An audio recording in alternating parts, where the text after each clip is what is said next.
नमस्कार दोस्तों, मेरा नाम है आज़ाद और मेरे पिता का नाम है स्वतंत्रता और मेरा घर है जेल। दोस्तों, आपने इस बात से अंदाजा तो लगा ही लिया होगा मैं किसकी बात करने वाला हूं।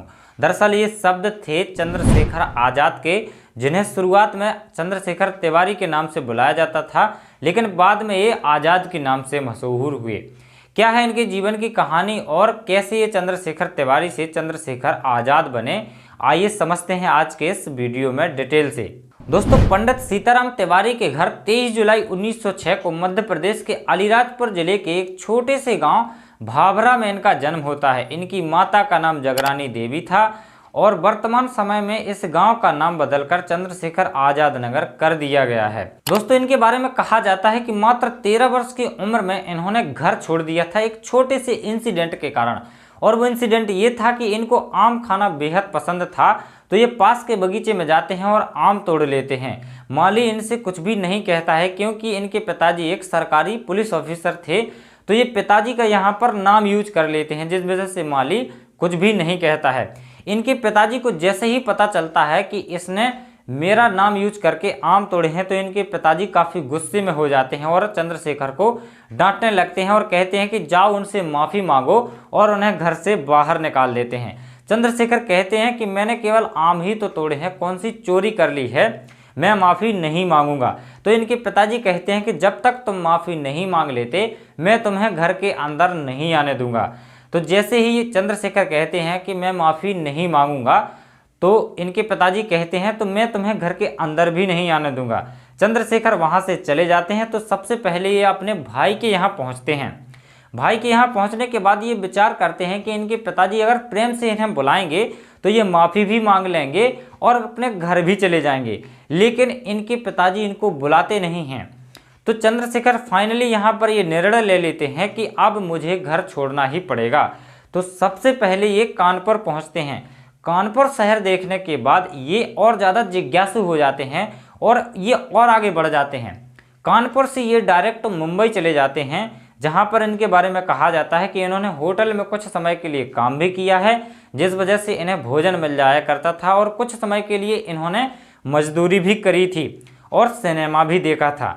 मुंबई से डायरेक्ट ये काशी विद्यापीठ चले जाते हैं, जहाँ पर ये अपनी शिक्षा पूरी करते हैं, जहाँ और ये संस्कृत तथा हिंदी के अच्छे स्कॉलर बनते हैं। और इसी काशी विद्यापीठ से इनके बारे में कहा जाता है कि जब ये इस कॉलेज से निकलते हैं तो ये आज़ाद के नाम से मशहूर हो जाते हैं। दोस्तों, इसके बाद देश को झकझोर कर देने वाली एक घटना रॉलेट एक्ट के विरोध में जलियांवाला बाग नरसंहार 13 अप्रैल 1919 को होता है, जिसमें हजारों लोग मारे जाते हैं जनरल डायर की मौजूदगी में, जिस वजह से नव युवकों में काफ़ी गुस्सा भर जाता है। और इसके कुछ महीने बाद गांधी जी ने 1920 में असहयोग आंदोलन की शुरुआत कर दी और इस आंदोलन में हजारों छात्र जो है उतर आए। उसी में से एक थे चंद्रशेखर आज़ाद। इस आंदोलन में हिस्सा लेने के कारण चंद्रशेखर आज़ाद को पहली बार गिरफ्तार कर लिया जाता है और उनको 15 बेंतों की सजा सुना दी जाती है। दोस्तों, इस घटना के बारे में पंडित जवाहरलाल नेहरू कहते हैं कि इस प्रकार से कानून तोड़ने के लिए एक लड़के को, जिसकी उम्र मात्र 14 या 15 वर्ष की थी, जो स्वयं को आज़ाद कहा करता था, उसे 15 बेंतों की सजा दी गई। उसे बेंत की टिकती से बांध दिया गया, उसे नंगा कर दिया गया। जैसे ही चंद्रशेखर आज़ाद के ऊपर बेंत पड़ते, बेंत के साथ उनकी चमड़ी भी बाहर आ जाती। वो बहुत ही ज़्यादा चिल्लाते और वो हर बेंत के साथ भारत माता की जय बोलते और वंदे मातरम कहते। वे ऐसा तब तक बोलते रहे, भारत माता की जय, तब तक कि वे बेहोश न हो गए और आगे जाकर वे क्रांतिकारी दल के सबसे बड़े नेता बने। दोस्तों, इसके बाद एक घटना और घटती है 9 अगस्त 1925 को, जिसे काकोरी ट्रेन एक्शन कहा जाता है। इस काकोरी ट्रेन एक्शन में राजेंद्र लाहिड़ी, राम प्रसाद बिस्मिल, ठाकुर रोशन सिंह, अशफाक उल्ला खां और चंद्रशेखर आज़ाद मौजूद थे।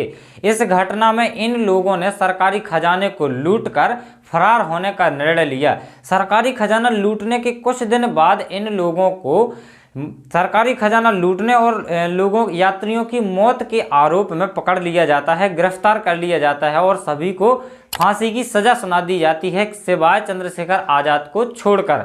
चंद्रशेखर आज़ाद इन लोगों को मिलते ही नहीं हैं। दोस्तों, इसके बाद चंद्रशेखर आज़ाद, राम प्रसाद बिस्मिल और सभी साथियों के बलिदान के बाद उत्तर भारत की सभी क्रांतिकारी पार्टियों को मिलाकर HSRA का गठन करते हैं, यानी हिंदुस्तान सोशलिस्ट रिपब्लिकन एसोसिएशन का गठन करते हैं। दोस्तों चंद्रशेखर आजाद के फरार होने के बाद अंग्रेज सरकार ने इनको पहचानने के लिए 700 लोग नौकरी पर रखे थे और 2000 रुपये का इनाम भी रखा था। परंतु चंद्रशेखर आजाद कभी किसी के हाथ नहीं आते हैं, क्योंकि इन्होंने प्रतिज्ञा ली थी कि वो अंग्रेजों के कभी हाथ नहीं आएंगे। आजाद थे, आजाद हैं और आजाद ही रहेंगे। दोस्तों अंत में इनको प्रयागराज के अल्फ्रेड पार्क में घेर लिया जाता है, लेकिन तब भी ये अंग्रेजों की गोलियों का निशाना नहीं बनते हैं और ना ही उनके हाथ आते हैं। उनकी राइफल में जितनी भी गोलियां थी सभी से संघर्ष करते हैं और लड़ते हैं, और जब बाद में केवल एक गोली बचती है तो स्वयं में मारकर देश के लिए बलिदान दे देते हैं। दोस्तों चंद्रशेखर आजाद अक्सर कहा करते थे कि जिस भी नवयुवक ने मातृभूमि के लिए कुछ भी नहीं किया उसने अपने जीवन में कुछ भी नहीं किया। आज के लिए बस इतना ही, मिलते हैं ऐसे ही किसी नेक्स्ट वीडियो में, तब तक के लिए जय हिंद।